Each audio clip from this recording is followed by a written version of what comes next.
Bonjour, nous sommes le 1er mai 2013 sur Radio Maria France et nous allons avoir une émission sur la vertu théologale de foi.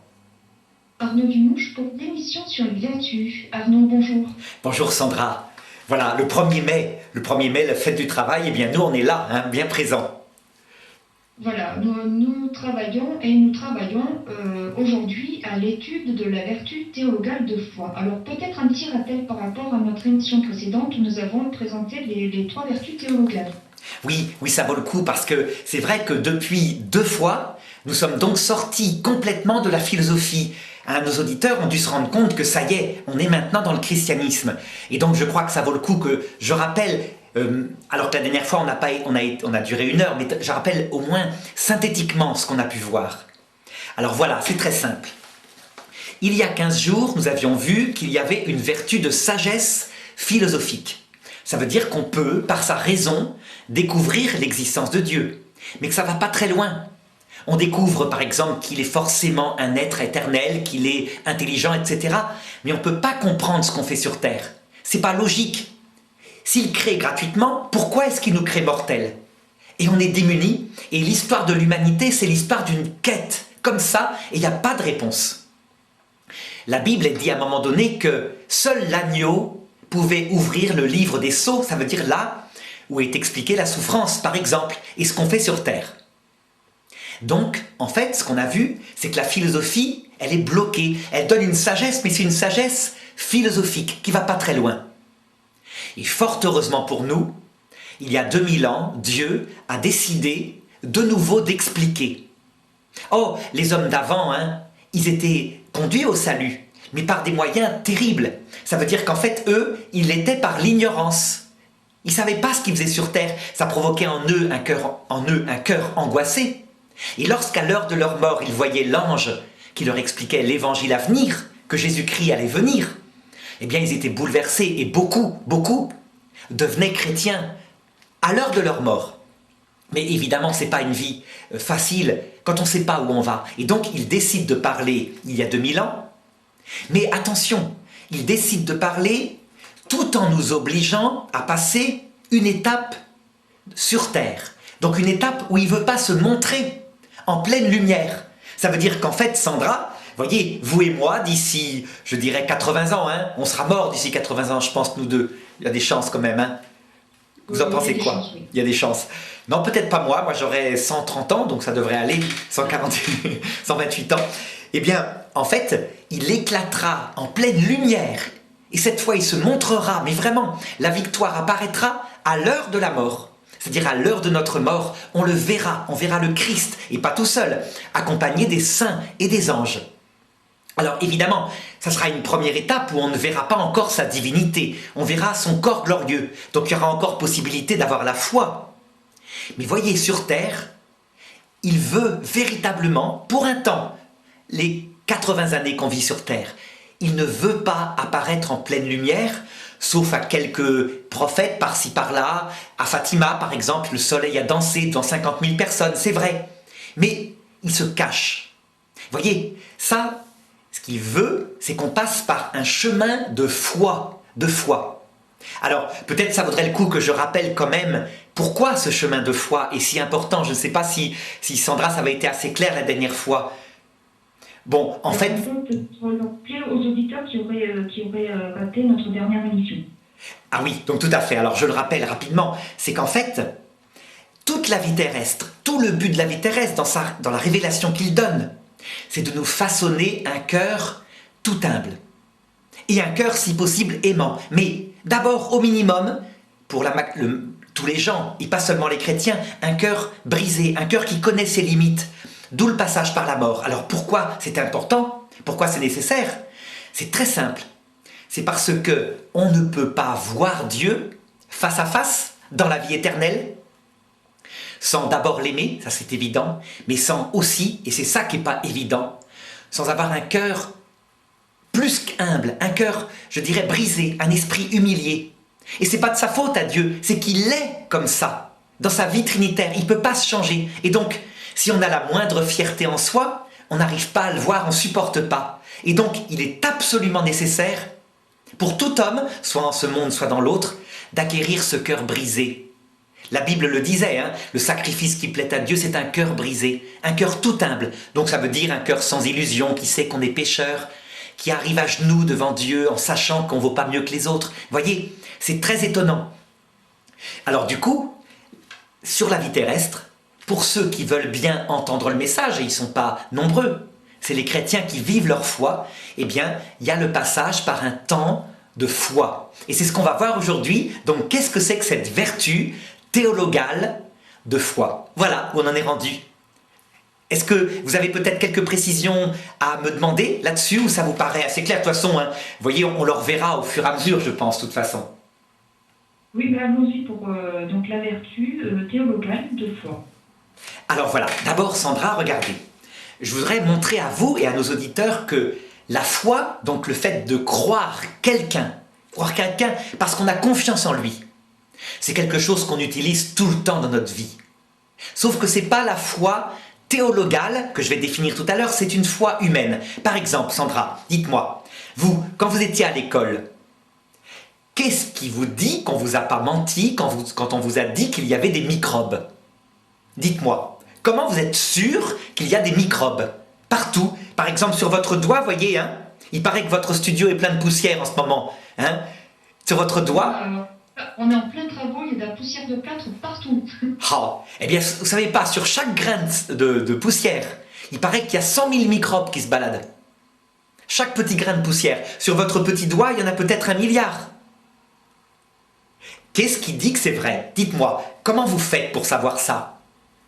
Je dirais que des gens qui font autorité, tels que des scientifiques, ou si on se réfère à l'école, les instituteurs, l'ont dit. Donc, c'est vrai que quand on est en position d'infériorité par rapport à quelqu'un qui détient l'autorité, on a tendance à le croire. Absolument. Voilà, vous avez la foi. Alors regardez précisément comment ça fonctionne. Vous croyez en un objet, en l'occurrence ici, qu'il y a des microbes sur cette table, invisibles pourtant, mais vous y croyez. Et pourquoi vous y croyez? Parce que vous faites confiance à des scientifiques qui tous sont d'accord pour le dire et vous n'allez pas vérifier vous-même. Eh bien, regardez dans votre vie le nombre de choses que vous croyez et que vous n'avez pas vérifiées vous-même. Ce qui permet d'ailleurs d'être manipulé, hein, c'est vrai. Je prends l'exemple, vous savez, à propos de la vertu de sagesse. Tous les scientifiques qu'on voit à la télévision actuellement nous disent « La vie est apparue toute seule par hasard ». Eh bien, la plupart des gens, ils font la même chose.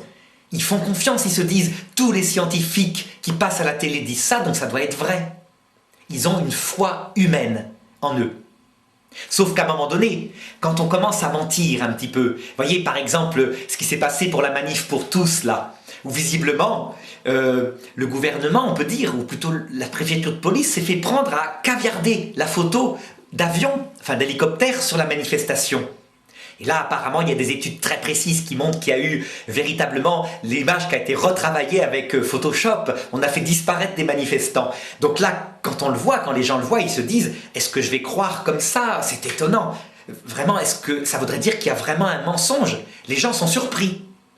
Ils s'y attendaient pas. Mais en tout cas, ça s'appelle la foi. Donc on fonctionne avec la foi, une foi humaine.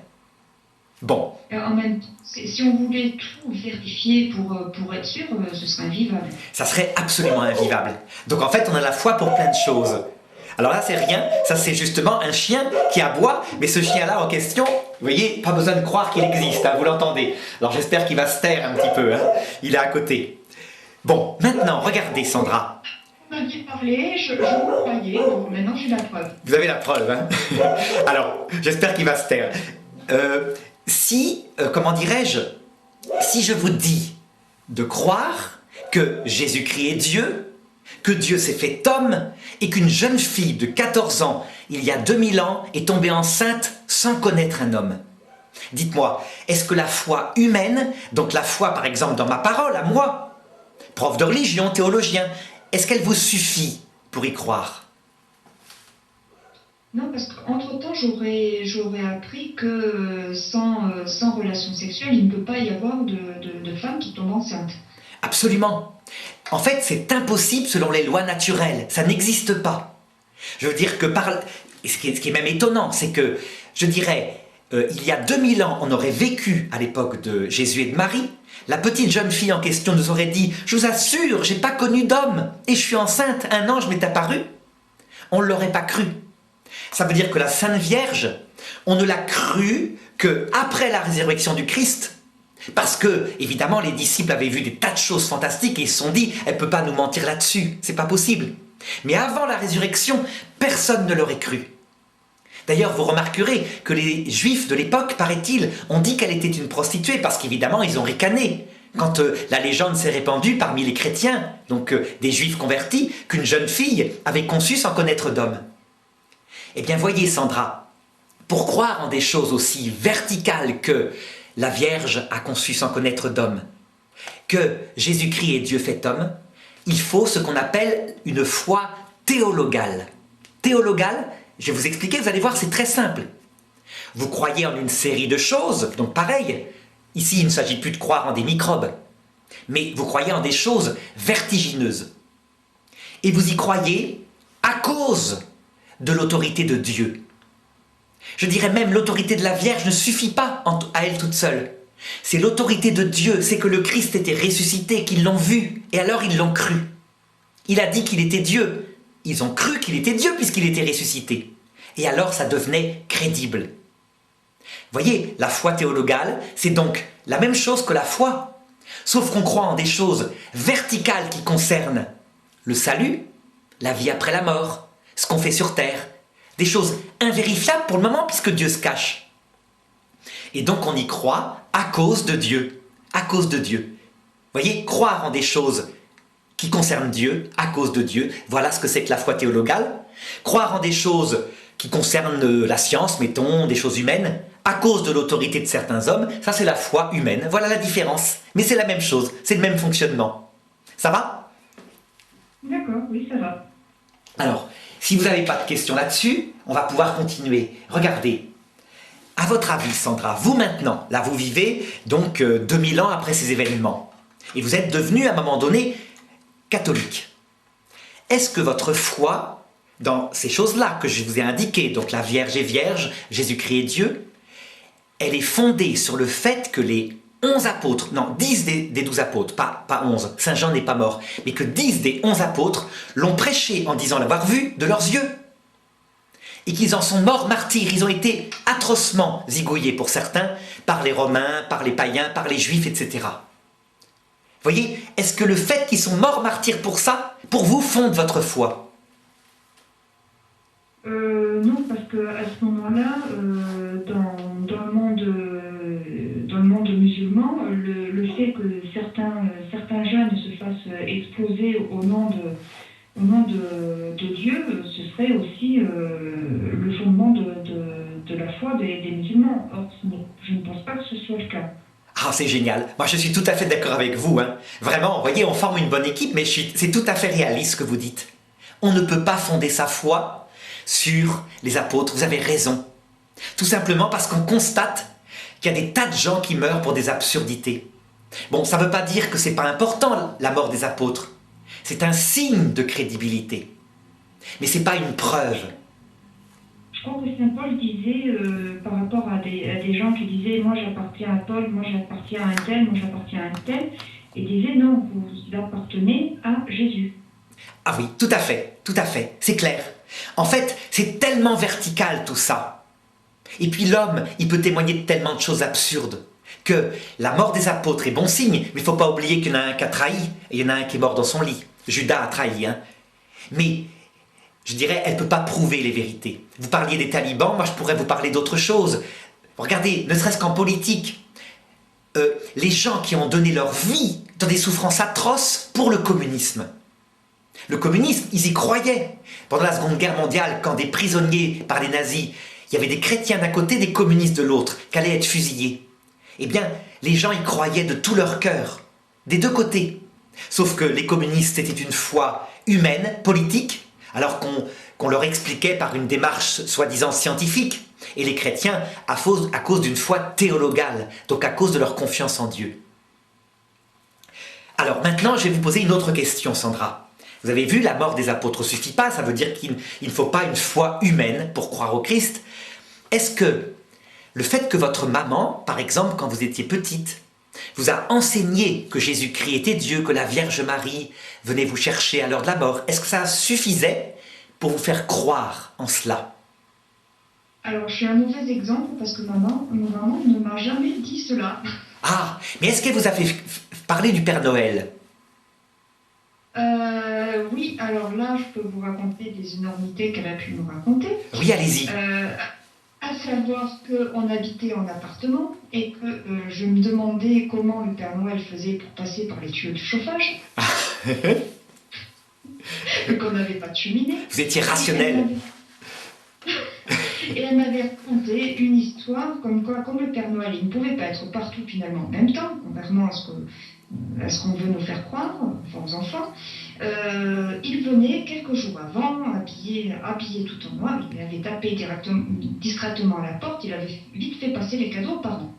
Ah oui, oh, bah c'est très intelligent comme technique. Ah, vraiment. Ah oui, elle a... Oui. C'est quand même, c'est moins dans le mensonge, je dirais. Oui, mais vous y avez cru. J'y ai cru, tout en me disant quand même cette histoire est bizarre, mais oui, j'y ai cru. Mais vous y avez cru, absolument. Et qu'une souris passait chercher votre dent, etc. Enfin, des tas de choses comme ça. Voyez, quand on est petit, on croit en nos parents, vraiment. On leur fait entièrement confiance. C'est en ce sens-là que Jésus disait... Soyez comme des petits enfants, le royaume des cieux leur appartient. Parce que dans la foi, il y a une démarche enfantine, voyez. Moi, je crois, tout à fait. Je crois que la Sainte Vierge est vierge et qu'elle a enfanté par le miracle de Dieu. Je fais absolument confiance à Dieu, totalement pour ça. Eh bien, un enfant pareil. Sauf que regardez, lorsqu'il est enfant, il peut croire en tout ce qu'on veut, parce qu'il fait confiance à ses parents.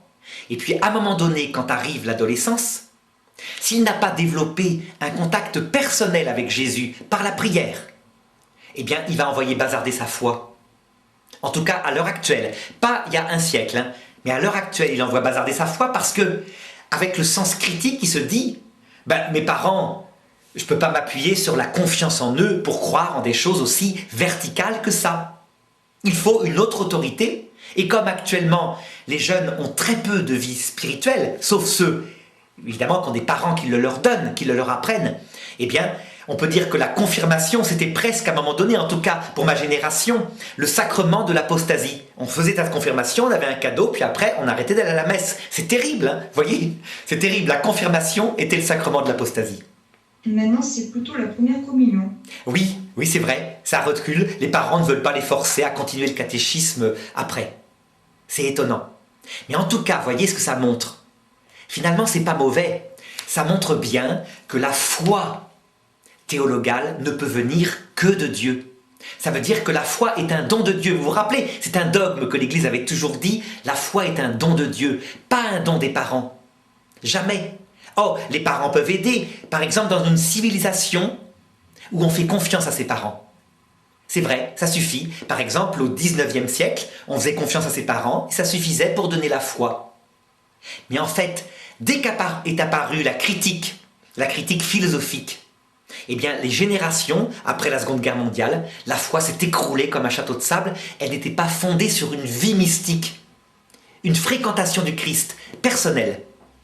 Alors, j'ai quand même une question là, par rapport donc, au siècle passé. Simplement, la foi héritée de nos parents suffisait.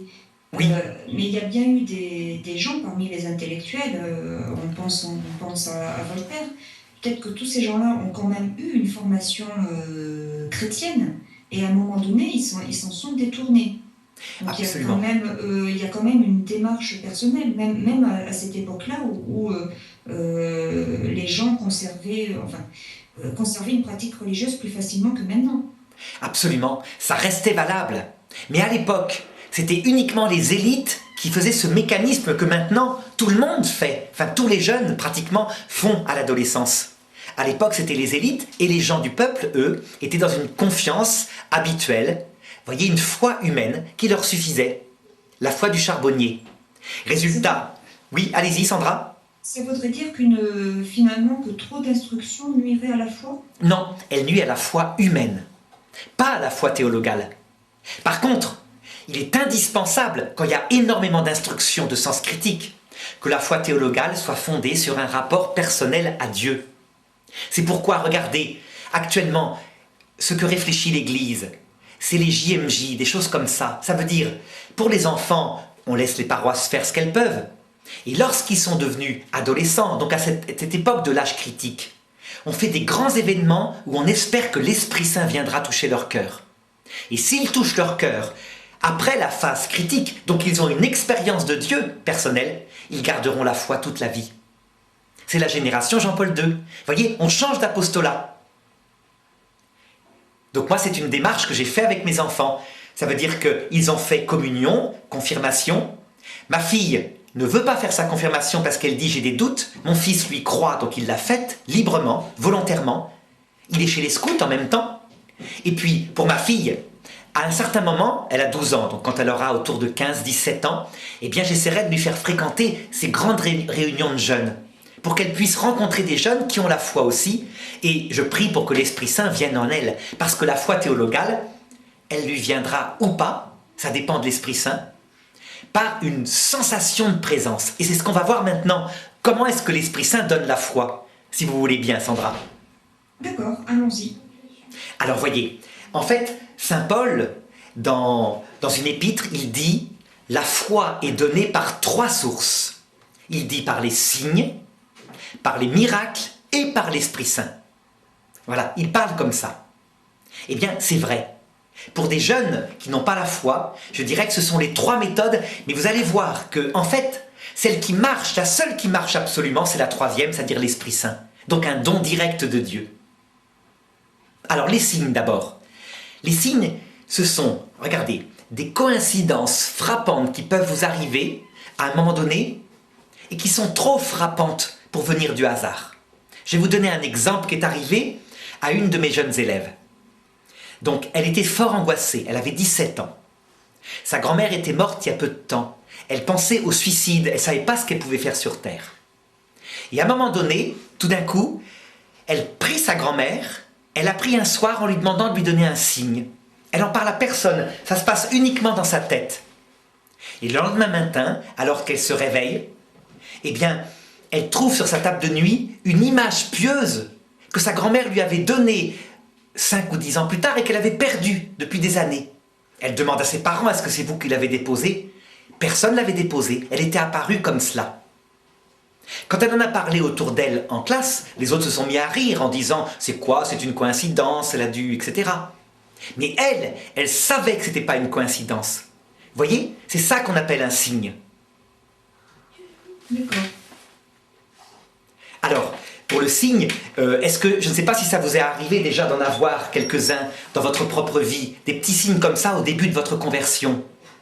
Oui, il y en a un auquel je pense que j'avais demandé, donc c'était, je crois l'avoir déjà raconté dans une autre émission, mais je vais juste, je m'excuse auprès des auditeurs qui auraient déjà entendu cette histoire. Tout simplement, donc au début de ma conversion, je voulais jouer à l'euro-million, parce qu'il y avait une grosse somme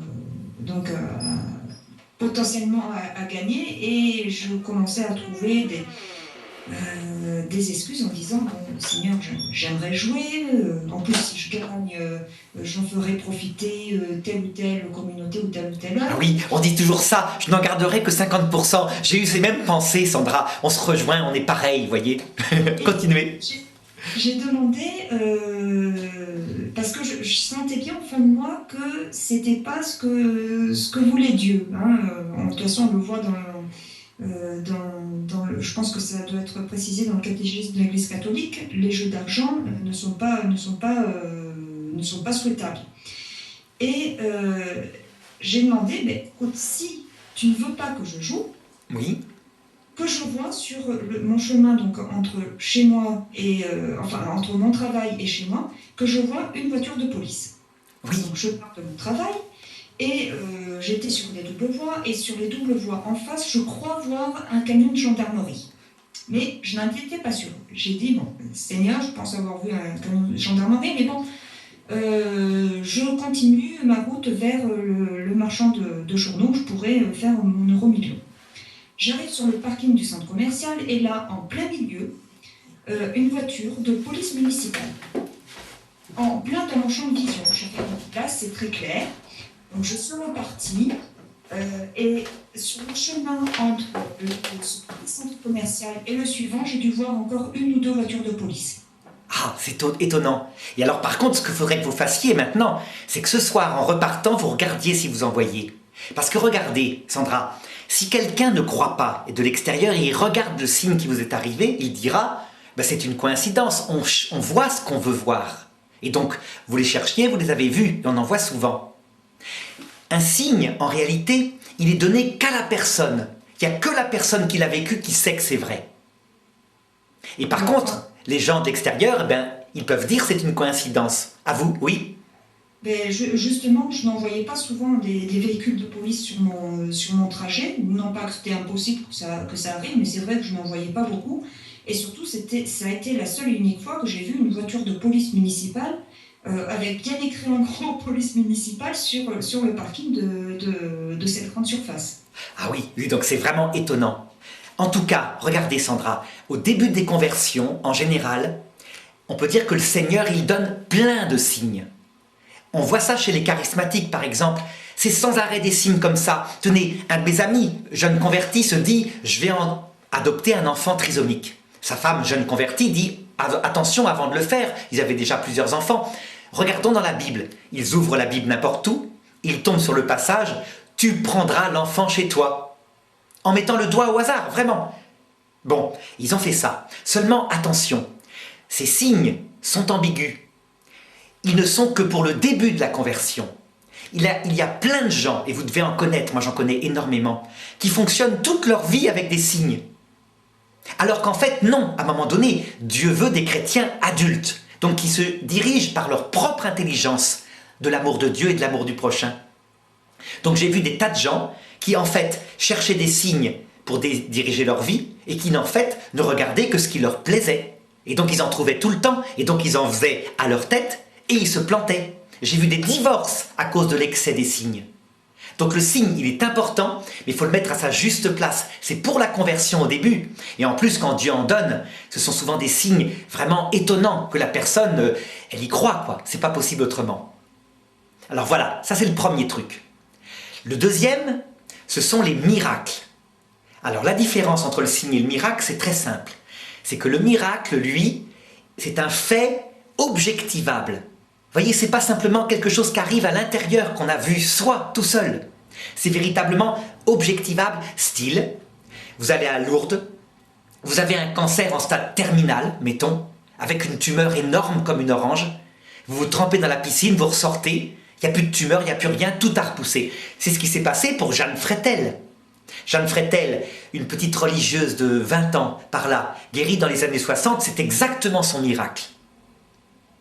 Alors voyez la différence entre le signe et le miracle. C'est que le signe, il est subjectif, et le miracle, on peut vérifier avant, après, en ayant les radios. Oui, et plus récemment, on a sœur Marie-Pierre, je crois que c'est son nom, qui a été guérie par l'intercession de Jean-Paul II, et c'est ce miracle-là qui a servi de base pour la béatification de Jean-Paul II d'ailleurs.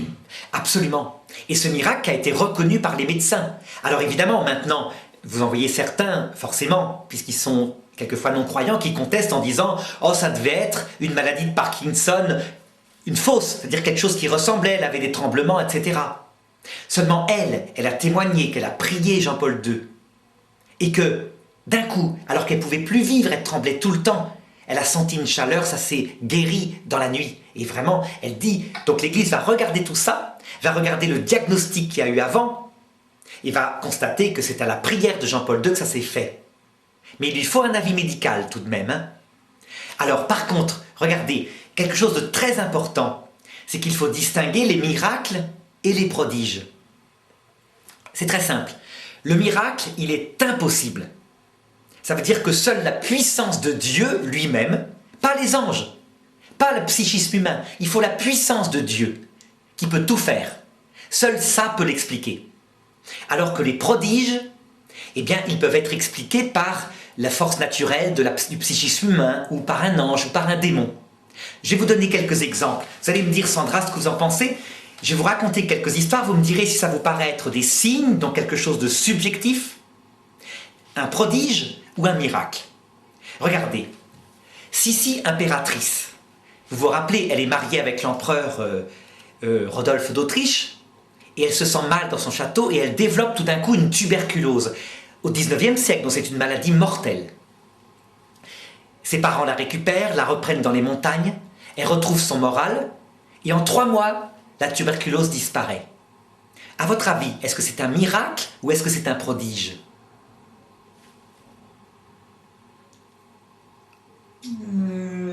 Je dirais, c'est peut-être un prodige, c'est peut-être simplement le changement d'air, hein, au sens propre, hein, si elle est partie de la ville pour aller à la montagne, et aussi le moral qui a pu jouer, parce que je crois que Élisabeth d'Autriche avait un caractère très indépendant, et dans le cadre d'un château qui devait ressembler plus à une prison dorée, elle devait effectivement se sentir mal. Donc je pense que le moral plus le changement de climat a pu jouer sur son état de santé.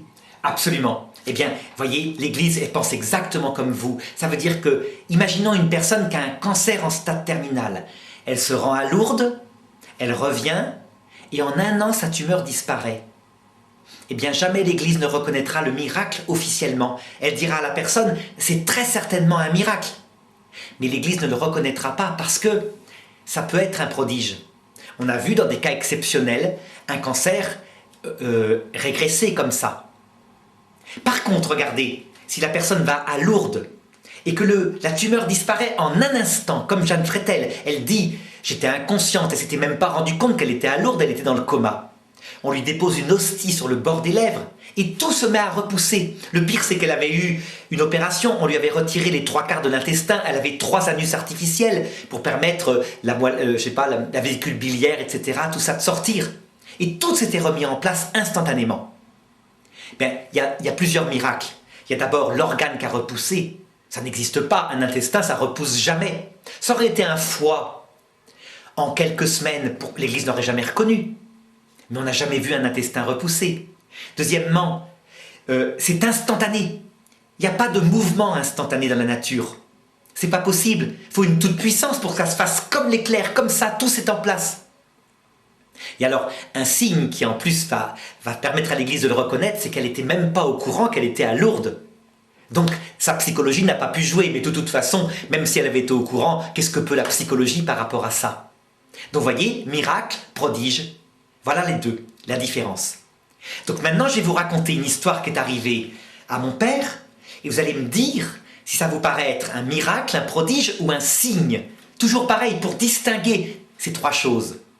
Donc voilà, mon père, pendant la Seconde Guerre mondiale, il avait 10 ans. Et comme les gens avaient peur qu'on bombarde Paris, eh bien on envoie tous les enfants à la campagne. Donc, il avait une vieille tante, une grand-tante, une tante qui l'adorait. Elle n'avait pas eu d'enfant, et vraiment c'était son petit François. Elle l'embrasse, elle le serre dans ses bras de tout son cœur, avec l'impression qu'elle ne le reverrait pas, et il va en Bretagne. 2 ans plus tard, en 1942, une nuit, il rêve d'elle. Mon père, il faut savoir, hein, Sandra, que c'est un vétérinaire quand il est devenu adulte, un vétérinaire de haut niveau qui a inventé 4 médicaments, donc voyez, un esprit indépendant, rationnel, athée toute sa vie, sans religion, voyez. Il disait, quand il me voyait parler de théologie, c'est des histoires de curés, tout ça, etc. Bon, donc il a 12 ans, et il rêve d'elle, et elle lui dit ceci dans son rêve. « François, je sais que tu vas pas me croire, mais je suis vivante. Et regarde maintenant mon enterrement. » Et il assiste à son enterrement, en rêve, des trucs complètement loufoques. Il voit un croque-mort avec un chapeau de forme sur la tête, et que ces croque-morts versent dans son cercueil une poudre rose. Une poudre rose. Il faut dire que sa tante était obèse. Elle était énorme. Vraiment, c'était une femme de cette époque-là. Vous voyez, il mangeait beaucoup de charcuterie, etc. Et puis ensuite, il la voit avec son chapelet dans son cercueil. On referme le cercueil, etc., etc. Il apprend une semaine plus tard qu'elle était morte la nuit en question où il avait rêvé d'elle. Donc c'est très étonnant. Lui, il se pose des questions, il réfléchit. En 1944, il revient à Paris. Et là, il fait son enquête. Il va voir tous les croque-morts du coin. Il leur demande, est-ce que vous mettez de la lessive, de la poudre rose dans les cercueils? Et les croque-morts disent non, non, jamais, c'est quoi cette histoire? Il change, il va dans une autre entreprise de pompes funèbres qui leur dit oui, uniquement pour des personnes obèses, pour des raisons d'hygiène, et on ne met pas de la poudre, on met du sel. Ah ben, mon père découvre à ce moment-là que le sel, vous savez, le sel qui n'est pas purifié, il était rose. Donc il me racontait ça quand j'avais à peu près 15 ans. Moi j'étais déjà chrétien à cette époque-là, et je lui disais, mais quand même, ça c'est un signe. Ça veut dire qu'elle est vivante, elle t'a fait un clin d'œil. Et il me répondait, non, c'est des histoires de curés tout ça. Donc vous en pensez quoi ça? Signe, miracle ou prodige, ce qu'a vécu mon père, ce qu'il me racontait? Non, c'est un signe qui lui était destiné. Voilà, qui était adapté à sa psychologie. Et vous constatez qu'il n'a pas fonctionné ce signe. Ça veut dire que lui, ce grand scientifique qui aurait dû tirer des conclusions, rien à faire. Il n'y a pas cru. Comme disait Jésus, même si un mort ressuscitait, il ne croirait pas. Ça veut dire donc que les signes et les miracles, en fait, sont pas très efficaces. Ils sont importants, hein, mais ils ne sont pas très efficaces.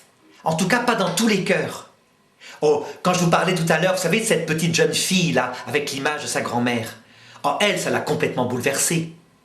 Mais je pense que les petites jeunes filles, comme ça, angoissées, elles sont beaucoup plus proches de l'intelligence du cœur qu'un grand scientifique vétérinaire qui invente des médicaments pour les vaches et les cochons.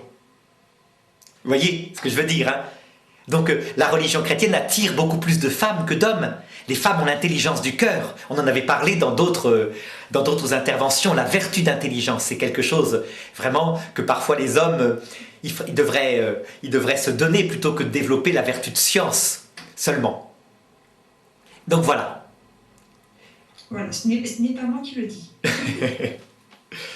Alors maintenant, il reste à voir cette troisième origine de la foi, à savoir l'Esprit Saint. Alors l'Esprit Saint, c'est quelque chose, je suppose que ça vous est arrivé et c'est arrivé à moi. L'Esprit Saint, c'est vraiment quelque chose de fort et qui, pour le coup, donne la foi. Donc, pour mon histoire à moi, j'avais 13 ans et j'étais un petit délinquant. Un petit délinquant à 13 ans, ça veut dire qu'il serait devenu un grand délinquant s'il avait continué. J'avais un casier judiciaire déjà. J'avais été pris à voler dans les magasins. Et quand j'avais été pris, je me rappelle, j'avais juré à la personne qui m'avait arrêté que c'était la première fois. Vous pensez bien que ce n'était pas la première fois, Sandra, hein? On est menteur en plus quand on est voleur. Toujours est-il que je devais être jugé 1 an plus tard par le tribunal pour enfants. Et m'étant fait prendre, j'avais pas pu récupérer mon vélo à Rennes où j'habitais. Et donc je décide de retourner récupérer mon vélo en passant par une église que les Bretons connaissent bien, Notre-Dame des Miracles à Rennes. Donc il y avait un raccourci, c'est tout. C'était un raccourci pour éviter de contourner le pâté de maison. Donc je passe à travers l'église, je passe devant la statue. Vous savez, une statue de la Vierge, magnifiquement habillée, mais moche comme tout, avec un grand museau. Ça veut dire qu'elle a été sculptée par un de ces sculpteurs du Moyen-Âge. Mais les Bretons, hein, j'espère qu'ils n'écoutent pas ce que je dis, parce qu'ils vont être qu'en colère. Alors j'en ai vu comme ça, des statues de la Vierge à grand museau. Au château d'Angers, par exemple, elles ont vraiment des grands museaux. Bon. En fait, il l'aime beaucoup parce qu'elle a fait des miracles. Pendant la guerre de 100 ans, il paraît que son bras aurait bougé pour indiquer un endroit. Les Bretons ont creusé et ils ont réussi à empêcher la ville d'être prise par les Anglais. Il y avait une sape qui était en train d'être creusée sous le sol. Donc moi, je passe devant. Ce petit garçon, ce jeune garçon, complètement athée, matérialiste, ne pensant qu'à s'accumuler des richesses, vraiment vivant aussi dans la vanité à travers, vous voyez, des bagarres de cours scolaires. Et tout d'un coup, il y avait une présence. Je n'ai rien vu bouger. La statue n'a pas bougé du tout, hein. Rien, aucun signe comme ça. Juste une présence. Vous voyez, une boule brûlante dans le cœur. Quelque chose de fort, mais de doux à la fois. Eh bien, c'est ça qu'on appelle l'Esprit Saint. L'Esprit Saint, en l'occurrence, là, il est venu pour moi par l'intermédiaire de la Vierge Marie. Ce qui fait que la Vierge Marie, c'est central dans ma vie chrétienne, hein. C'est pas n'importe qui. Mais regardez, par une sensation qui était tellement forte que je me rappelle pendant 1 an avant d'être jugé à mon procès, j'arrivais à prier tous les soirs, 2 heures par le soir, hein, dans mon lit, sans m'endormir. C'est source d'un plaisir, vous voyez, comme quand on tombe amoureux, sauf que c'était la présence de Dieu. Donc je ne sais pas pour vous comment ça s'est passé, mais en principe c'est beaucoup moins fort. Mais c'est quand même cette sensation de présence. Je ne sais pas si c'est pareil pour vous, Sandra. Moi, alors, en quelques mots, donc c'était beaucoup plus tard, hein, j'avais Oui. 30 ans. J'étais athée jusqu'à l'âge de 30 ans, si bien que quand on me parlait de Dieu, enfin, la dernière conversation que j'avais eue sur la foi, bien sûr, je disais les arguments habituels. Si Dieu existe, pourquoi il y a les guerres, pourquoi il y a ci, pourquoi il y a là. Et donc en fait, mon compagnon a prié pour moi à Cotignac, à Notre-Dame-de-Grâce. Donc il y a aussi eu une intervention de Marie pour ma conversion. Donc c'était au mois de janvier. Et à partir du moment où il a prié pour moi, sans me le dire, hein, bien sûr, je lui ai demandé d'assister à une messe, comme ça, voire simplement par curiosité, comme ça. Et donc j'ai assisté à cette messe, et le fait de ne pas pouvoir partager ce que lui vivait, je me suis mise à pleurer. Je suis sortie de là à ramasser la petite cuillère. C'est curieux, parce que c'était des larmes qui n'avaient pas de raison d'être, n'est-ce pas? Et j'ai persisté à aller à la messe à partir de ce jour-là, tout en étant toujours non-croyante. Oui. C'est ce que je pensais. Mais chaque fois, en ressortant de là en larmes, parce que je me sentais sale, parce que il y en avait un, bien sûr, qui me titillait en disant « Mais t'as rien à faire là, sors de là, regarde comme tu es mauvaise, tu n'as rien à faire dans une église. » Et j'ai l'impression en fait d'avoir eu une période un petit peu Saint Paul après la révélation de Jésus, lorsqu'il a des écailles sur les yeux. Ah oui. J'étais dans le flou. Et les écailles, entre guillemets, sont tombées lors de la veillée pascale, où donc il y a eu aussi, j'ai fait aussi un effort de carême sans être croyante. Enfin, il y a eu plein de choses comme ça. Et donc à la veillée pascale, lorsque les gens répondaient à la profession de foi, oui, je crois, moi je répondais, je veux croire. Oui. Et je suis sortie de la veillée pascale, mais j'étais montée sur ressort, j'étais euphorique. Avec une sensation pareille de présence intime, peut-être déjà, de Dieu. Oh. Ma conversion date de cette veillée pascale. De cette veillée pascale. Voilà. Eh bien ça, je pense que c'est aussi l'Esprit Saint. Tant que vous n'aviez pas eu de rencontre personnelle, vous aviez des écailles sur les yeux. Et je pense qu'à cette veillée pascale, tout d'un coup, il y avait quelqu'un. Est-ce qu'on peut dire ça, Sandra? Oui, tout à fait, oui. Eh bien voilà, c'est ça. C'est ce qu'on appelle l'Esprit Saint. Il peut passer par les saints. Il peut être extrêmement brûlant, comme pour moi, un petit voyou, vous voyez, un voyou solitaire, mais qui avait besoin de plaisir spirituel. Ça veut dire qu'en fait, il ne faut pas croire qu'on devient instantanément quelqu'un de généreux du tout. J'ai fonctionné pendant 1 an, fondé sur le plaisir de prier et la terreur d'être jugé. La peur de ce procès pour vol, vous voyez, les deux, le plaisir, la peur. Ça veut dire qu'en fait, tout est égoïste. On ne devient pas tout de suite. Je veux dire, il y a une progression. Et je me rappelle, Sandra, quand j'ai été jugé, tribunal pour enfants, évidemment, la brave juge m'a dit, bah, écoutez, vous avez 13 ans, vous n'aurez rien, mais ne recommencez pas et ça sera rayé de votre carnet. Je me rappelle avoir pensé, en revenant à l'école en vélo, bah, je peux arrêter de prier maintenant, j'ai plus peur. Vous voyez, ça veut dire que le moteur de la peur était très utile. La peur de finir en maison de correction. J'étais naïf en fait. Hein. Si j'avais été en bande, j'aurais ricané des juges. Bon, et à ce moment-là, j'ai eu ce qu'on appelle un signe. Ça veut dire une sorte de voix paternelle, très forte en vélo, qui m'a dit « Tu n'as pas le droit ». Je l'entends encore hein, dans mon esprit.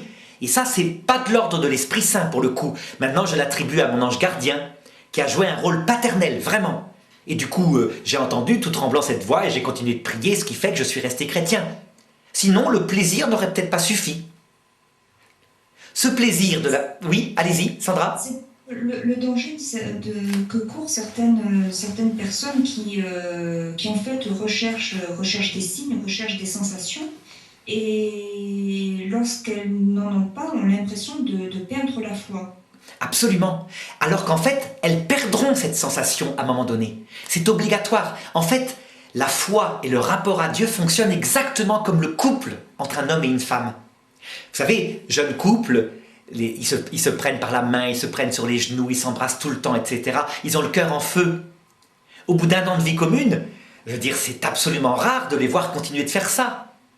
Ils passent à autre chose. Il y a une espèce d'amitié et des moments sentimentaux. Ben avec Dieu, c'est exactement pareil. Et c'est là où on voit certains, soit ils essayent de prolonger ce plaisir en provoquant des espèces de respiration. Vous voyez, qui font monter un plaisir artificiel. Et ils ont tort. Il ne faut pas. À un moment donné, on passe à autre chose. On aime Dieu, on a été comblé de sensations et on se met à l'aimer pour lui-même. On sait qu'il est là. On se souvient qu'on l'a senti. Eh bien moi, ça m'est arrivé, mais 10 ans plus tard. Vous voyez, ça veut dire que pendant 10 ans, j'ai eu ces sensations. Et à un moment donné, brutalement, fin des sensations. Eh bien, ça n'a pas d'importance. Je dirais que la foi était solidement accrochée et définitivement accrochée. Voilà un petit peu. Vous voyez l'origine de la foi. C'est quelque chose, on voit bien, un don de Dieu, c'est pas n'importe comment. Alors quand même pour nos auditeurs, attention, parfois il n'y a pas de sensation. Parfois c'est une certitude spirituelle directement. Il y a plusieurs manières. Mais ce qui est commun à toutes ces expériences de l'Esprit Saint, c'est qu'on sait qu'il y a quelqu'un. On le sait après. Quelle que soit la façon, on le sait. Voilà. D'accord, donc en fait, c'est de toute façon quelque chose qu'on ne peut pas expliquer de manière rationnelle. Ah non. Et les gens qui regardent de l'extérieur, ils diront, il se monte la tête, il se donne des sensations, c'est son imaginaire. Ils ne pourront pas voir la cause, mais celui qui la vit, il sait bien que c'est pas naturel. C'est quelque chose d'autre qui vient d'ailleurs. En tout cas, je peux vous dire que pour moi, qui était petit athée, du jour où j'ai senti cette présence, c'est étonnant. Vous voyez, c'est comme si les 13 ans d'avant, j'étais mort. Et depuis, donc vous voyez, ça s'est passé il y a plus de 35 ans, si je calcule, j'ai 48 ans. Vous voyez, oui, vous êtes meilleur en maths que moi, Sandra, mais c'est commence à être vieux. Eh bien, c'est comme si j'avais vécu depuis cette époque-là. Avant la mort, je m'en souviens encore, j'étais mort, vraiment. Je pensais qu'à l'argent, accumuler, me venger, etc. Et puis après, la vie. Ça change tout. Mais vous constatez que la foi ne pouvait venir que par Dieu. Pour quelqu'un comme moi, impossible autrement. Alors par contre, regardez Sandra, ce que vous pouvez vous demander, c'est comment se fait-il que moi je l'ai reçu à 13 ans et que par exemple mon frère aîné, qui a 50 de plus que moi, qui est un garçon beaucoup plus doux, moi j'étais vraiment une crapule, vous voyez, à l'époque, il ne l'a jamais reçu. Mais, vous voyez, sa vie à la recherche de quelque chose, d'une vérité, il l'a complètement détruite du coup. Il a fait une tentative de suicide, à un moment donné il a été antisocial, maintenant il a 53 ans et il vit volontairement en hôpital psychiatrique parce qu'il ne peut plus vivre à l'extérieur. Donc, à votre avis, comment expliquer que moi je l'ai reçu et lui pas? Vous voyez, c'est une question fondamentale. Alors, je ne vais pas vous forcer à donner la réponse, évidemment. Oui, parce que je pense qu'on n'a pas d'explication à cela. Il y a aussi la volonté de Dieu qui veut peut-être pousser certaines personnes un petit peu plus loin, où il y a peut-être des résistances, tout simplement. Alors, en fait, la réponse à cette question, je dirais, elle est le contenu de la foi, lui-même. Le fait d'avoir senti la présence de Dieu, vous voyez, tout d'un coup, on se met à avoir confiance en lui. Et donc, on peut l'écouter. Moi, il s'avère qu'après, j'ai eu un bon chemin.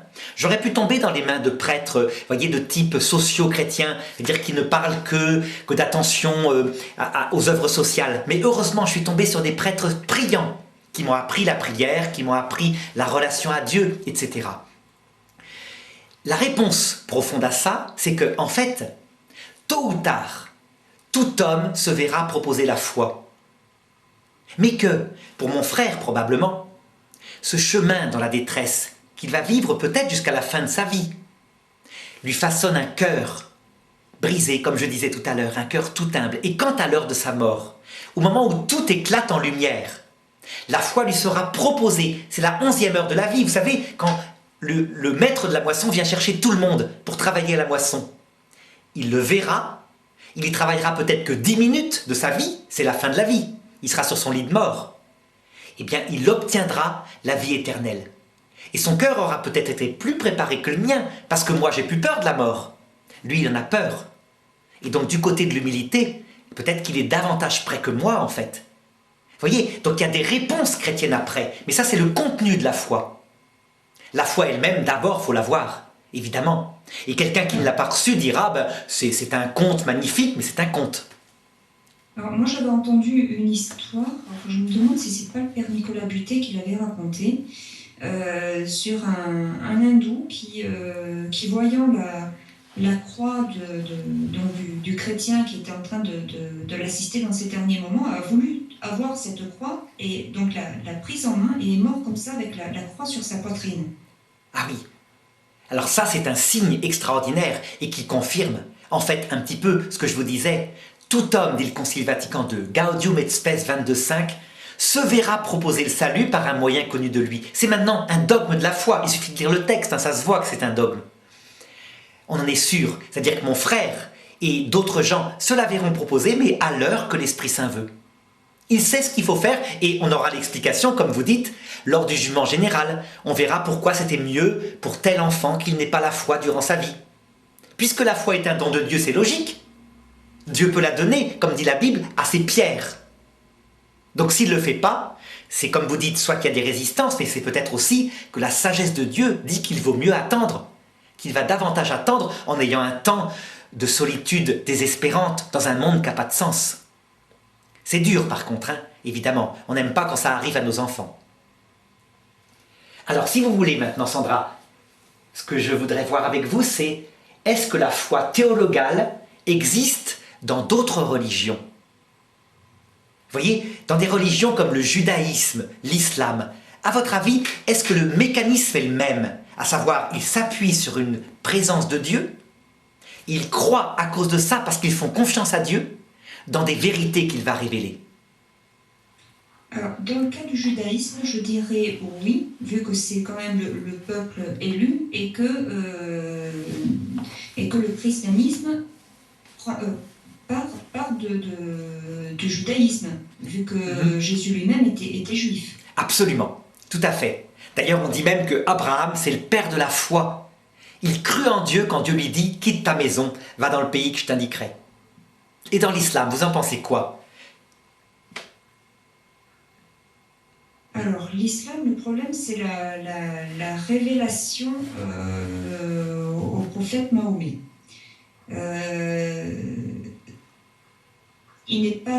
Enfin, il n'est pas certain, là c'est la chrétienne qui parle, que ce soit Dieu qui lui ait dicté le Coran. Je dirais même que pour un chrétien, il est certain que ce n'est pas Dieu, puisqu'il enseigne des choses qui sont opposées à la foi chrétienne. Donc en fait, cette religion se base sur une révélation qui n'est pas d'ordre divin. Oui, mais regardez maintenant le mécanisme des musulmans. Les musulmans croient que Mohammed est prophète de Dieu parce qu'ils font confiance en Dieu qu'il le leur a dit. Et donc, regardez le mécanisme de leur fonctionnement, c'est bien un mécanisme de foi théologale. Ils ne croient pas en Dieu à cause de Mohammed. Ils disent on croit en Mohammed à cause de Dieu qui lui a parlé. Exactement comme nous. Maintenant, le contenu de leur foi peut-être est faux sur certains points, mais on ne peut pas nier que le mécanisme est bien un mécanisme de foi théologale. Vous voyez, c'est étonnant. Et c'est pourquoi le Concile Vatican II dit, dans Nostra Aetate, que les musulmans se réfèrent à la foi d'Abraham. Et je vous dis, je répète Sandra, ça ne veut pas dire que leur foi est vraie, peu importe à la rigueur.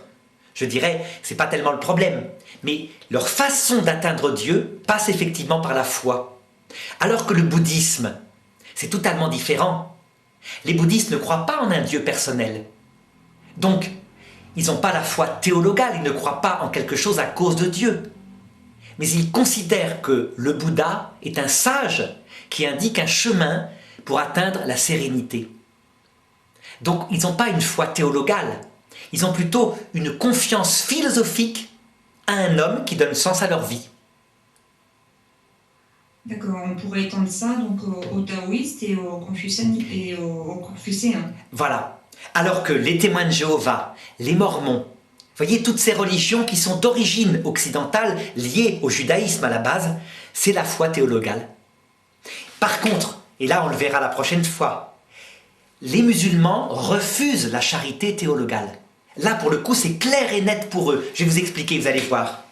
La foi chrétienne dit que elle n'est que la porte qui ouvre à une relation à Dieu d'amour, d'amitié. Ça veut dire qu'on peut l'aimer comme un égal, comme un ami si vous voulez. Quand Jésus dit « Vous n'êtes plus mes serviteurs, vous êtes mes amis, parce que vous connaissez ce que le Père commande. Vous connaissez le cœur du Père. » Donc vous voyez, une vraie amitié. En fait, on le fréquente. On peut faire des scènes de ménage à Dieu, nous on a le droit. On peut l'engueuler quand il ne répond pas. Sainte Catherine de Sienne le faisait. Elle disait « Tu m'as pas guéri la personne que je t'ai demandé, tu vas à la cave. » à la statue de Jésus. Hein, c'est l'amitié. Vous voyez, c'est une vraie épouse. Elle ne se laissait pas faire par Jésus. Elle avait raison. Bon, les musulmans, quand ils voient ça, ils disent « C'est exagéré, c'est impossible. Dieu est grand, Allah Akbar. L'homme est un serviteur, il ne peut que se prosterner. Or, entre un maître et un serviteur, pas d'amour d'amitié. Vous avez exagéré votre relation à Dieu, disent-ils. Et donc leur foi leur fait refuser la charité. Ça ne veut pas dire qu'ils n'aiment pas Dieu, mais ils l'aiment comme un maître, comme un serviteur aime un maître. C'est pas la charité.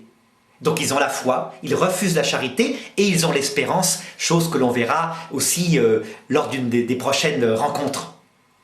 Voilà un petit peu. Alors, qu'est-ce que je pourrais dire encore? Je vois qu'il nous reste à peu près 4 minutes, c'est bien ça, Sandra? Voilà, c'est à peu près ça.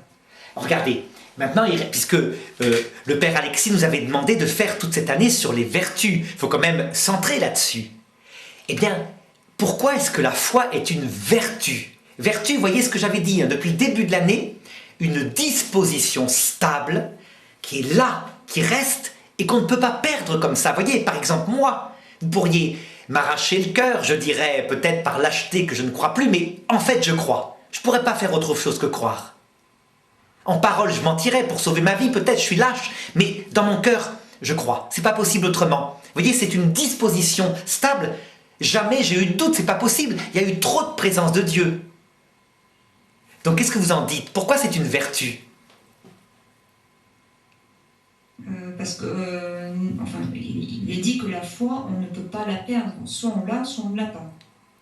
Alors, en réalité, on peut la perdre au bout d'un certain temps si on ne l'entretient pas par une relation vivante avec Dieu. Vous voyez, puisqu'elle est fondée sur une confiance personnelle en Dieu, parfois une sensation de sa présence, ou parfois le souvenir de cette sensation. En tout cas, si on ne l'entretient pas, au bout d'un certain temps, on finit par se dire, mais au fait, à un moment donné, j'ai eu la foi, mais je rêvais, c'était juste des plaisirs psychologiques. On peut donc oublier la foi, oublier Dieu. Jésus en parle, vous savez, quand il parle du semeur, la graine tombe, etc. Mais quand on l'a reçue fortement, vraiment, et qu'on l'entretient un minimum, effectivement, on ne peut pas la perdre. Elle est là. Et voyez, on en dispose comme on veut. Par exemple, vous pouvez maintenant faire un acte de foi. Je peux le faire. Vraiment, c'est devenu quelque chose qui fait partie de moi et je peux dire librement à Jésus, je crois en toi et je suis sûr que je te verrai d'ici 80 ans à l'heure de ma mort. Non, 80 ans, j'aurai 130... Non, ça va... Oui, enfin bon, vous avez compris, C'est un peu beaucoup, Non, j'espère partir avant quand même parce que je suis tellement pressé de le voir. Voilà. Alors, c'est ça qui est formidable. Il donne donc à certains une disposition stable qui fait qu'on est absolument fort dans sa foi. Elle est déterminée, elle est forte, elle est fondée sur l'expérience de Dieu. Et après, du coup, on peut entrer dans une vie de charité. On peut vivre en ayant la certitude absolue qu'on le verra un jour. Ça s'appelle l'espérance théologale, qu'on verra une autre fois. Voilà, un petit peu.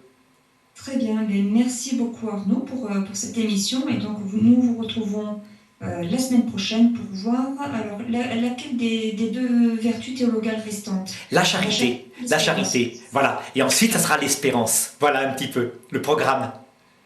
Donc à bientôt Sandra. Merci beaucoup.